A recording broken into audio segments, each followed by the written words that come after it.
Hello दोस्तों, तो स्वागत है आपका फिर एक बार हमारे ऑफिशियल स्टूडेंट चैनल में। आज हम लोग दोस्तों चैप्टर 5 समांतर श्रेणी यानी कि अरिथमेटिक प्रोग्रेशन का इंट्रोडक्शन एंड एग्जांपल्स देखेंगे। ठीक है, अभी हमारा वीडियो मतलब जो ये चैप्टर पर नंबर 5 है, आज से स्टार्ट हम लोग कर रहे हैं। ठीक है, तो इसमें हमारा आज सिर्फ हम लोग इसके इंट्रोडक्शन और इसके जो उदाहरण दिए गए हैं हमारे किताब में, उन सभी उदाहरण को दोस्तों सॉल्व कर कर देखेंगे और क्या होता है समांतर श्रेणी वो सब पहले हम लोग सीखेंगे। ठीक है, यानी कि इंट्रोडक्शन इसका पूरा आज हम लोग पहले सीखेंगे समांतर श्रेणी का और फार्मूला। तो समांतर श्रेणी ऐसी श्रेणी जिनके पदों के बीच का अंतराल यानी कि अंतर समान होता है, समांतर श्रेणी एपी यानी कि अरिथमेटिक प्रोग्रेशन कहलाता है। एपी मतलब अरिथमेटिक प्रोग्रेशन यानी कि समांतर श्रेणी। जैसे एपी बराबर लिखा गया तो समांतर श्रेणी बराबर लिखा गया, ये बात आप लोग समझ लीजिए। जैसे 2 4 6 8 10 12 ये एक एपी है। ठीक, क्यों? ये एक समांतर श्रेणी है। क्यों?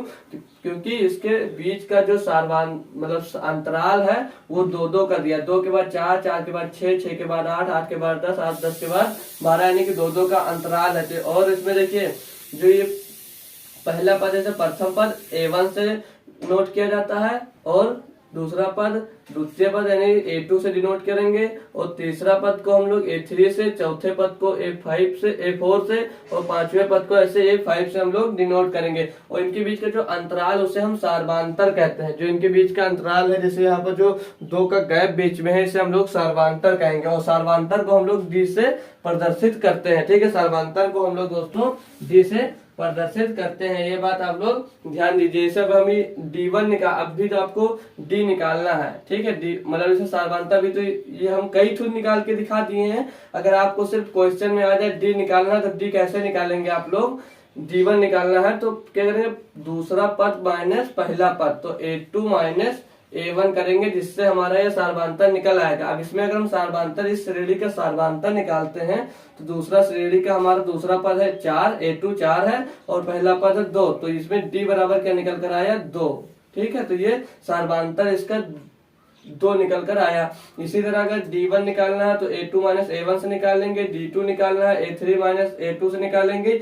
ये इतने क्यों निकालेंगे? जब अगर पता करना हो कि हमारी समांतर मतलब जो श्रेणी दी गई है वो समांतर श्रेणी है कि नहीं है, तो हम D1 D2 D3 निकाल कर पता कर सकते हैं। यहाँ पर हमने लिखा है कि जब D1 D2 D3 बराबर हो, यहाँ पे बराबर भूल गया हूँ, D1 D2 D3 बराबर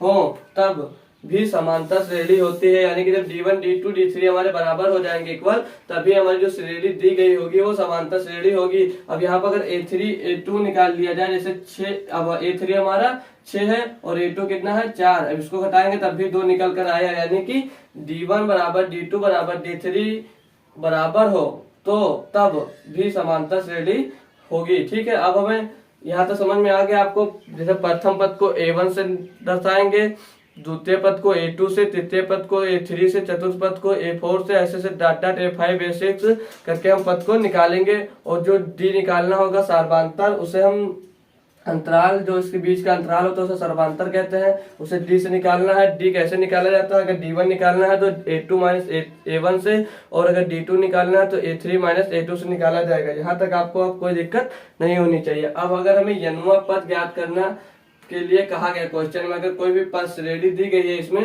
अभी इसे 1 2 3 4 5 6 दिया है, अभी इसमें कहते हैं 10वां पद ज्ञात कीजिए।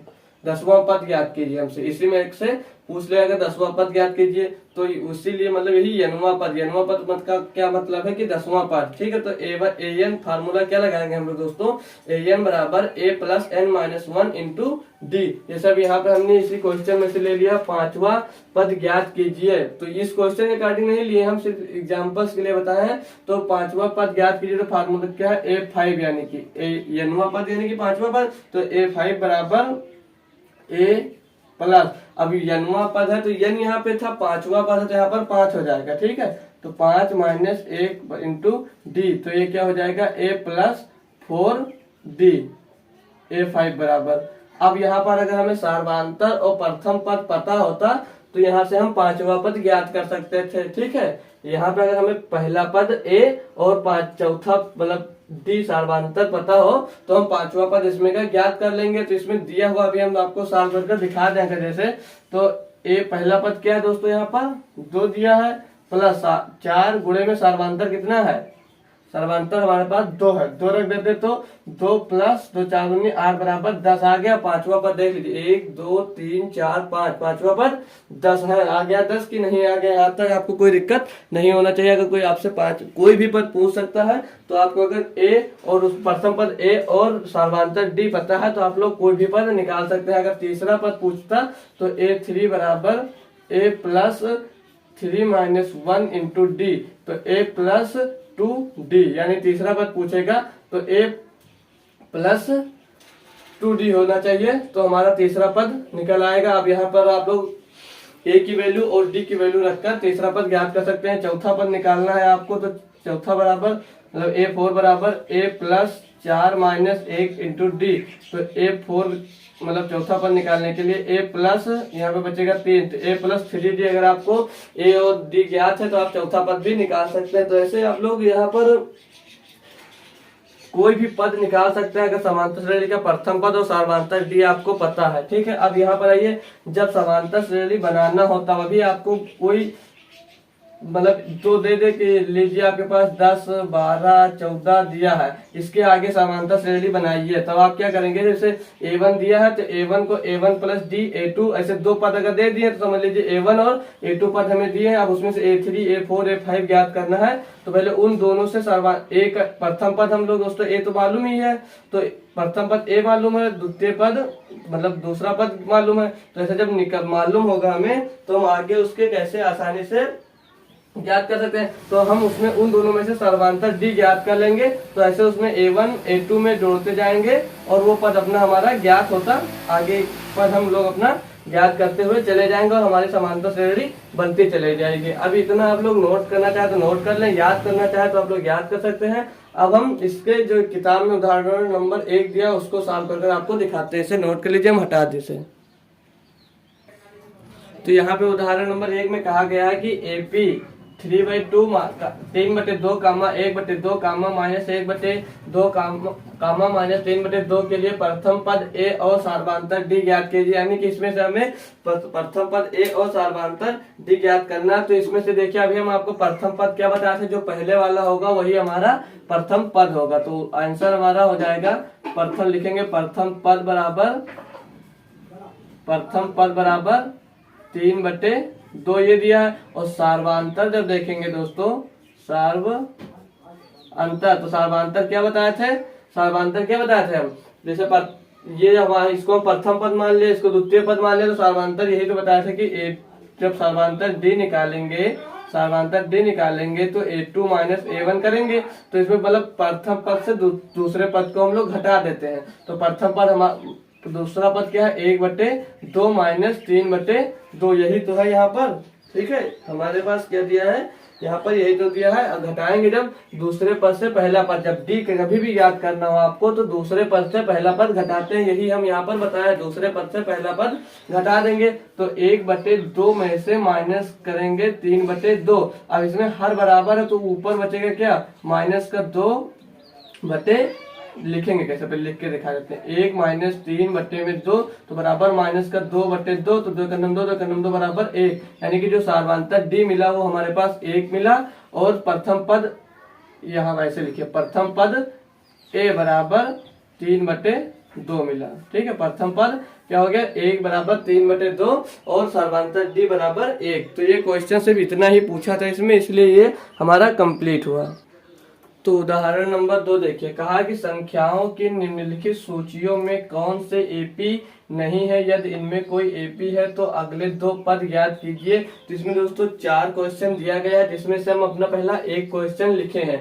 जो हमारे पास ये AP कहा कि संख्याओं की निम्नलिखित सूचियों में कौन से AP नहीं है, मतलब जो 4 क्वेश्चन दिए हैं उसमें से कोई AP नहीं है, या इनमें से कोई AP है। AP मतलब अरिथमेटिक प्रोग्रेशन यानी समांतर श्रेणी है, तो अगले 2 पद ज्ञात कीजिएगा। ये AP कैसे, अभी क्या बताया कि ऐसी श्रेणी जिनके पदों के बीच का अंतराल समान है, समांतर श्रेणी कहलाती है। अगर इनके बीच के अंतराल समान है तो वो समांतर श्रेणी में है। तो इनके अगर ये एपी में है तो इसके हमें अगले दो पद ज्ञात कर इसमें दिखाने होंगे। तो हम कैसे इसे पता लगा सकते हैं कि ये समांतर श्रेणी में है या नहीं है। हम इसमें अगर D1 D2 D3 ज्ञात कर ले तो इसमें हम समांतर श्रेणी का पता लगा सकते हैं। अगर D1 पहले ज्ञात करते हैं तो A2 माइनस A1 करेंगे, A2 माइनस A1, तो इसमें से ये A1 है, ये A2 है, ये A3 है, ये A4 है। ठीक है, तो अब A2 क्या है 10 माइनस 4 बराबर 6 बचा यहाँ पर। अब इसी तरह D2 ज्ञात करेंगे तो A3 माइनस A2 ज्ञात होगा। तो A3 क्या है 16 माइनस A2 है 10 बराबर 6। D3 ज्ञात करेंगे हम तो 22 नहीं A4 है, A4 माइनस A3, A4 कितना है हमारे पास दोस्तों 22 माइनस का 16 बराबर ये भी 6 बचा। तो ये तीनों हमारे क्या है दोस्तों, तीनों इक्वल है। तो आपको यहाँ से क्या पता चला है, जब D1 बराबर D2 बराबर D3 हो, D3 बराबर हो तब समांतर श्रेणी होती है, यानी कि ये समांतर श्रेणी है। लिख देंगे अर्थात प्रत्येक बार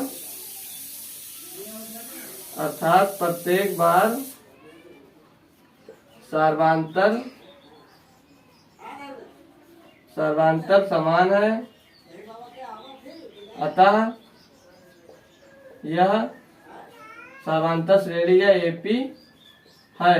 तब अगले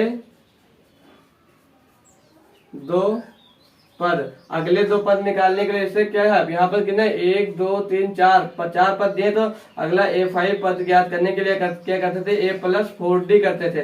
तो A+A प्रथम पद क्या है दोस्तों आपके पास 4 + 4 गुणे D का मान क्या है 6। तो क्या निकल कर आएगा दोस्तों 4 + 4 = 24, यानी कि A5वां पद निकल कर आएगा 28। तो और इसी तरह A6 ये 4 पद तक है, तो A5वां पद निकाले। अब A6 पद निकालेंगे कैसे, A+5D करके, A+5D। A का मान पहला पद 4, 5 गुणे D का मान क्या निकल कर आया 6। तो 4 + 6 = 30, तो बराबर 34। तो इसके अगले दो पद क्या होंगे, अगले दो पद कितने हैं 28, 34।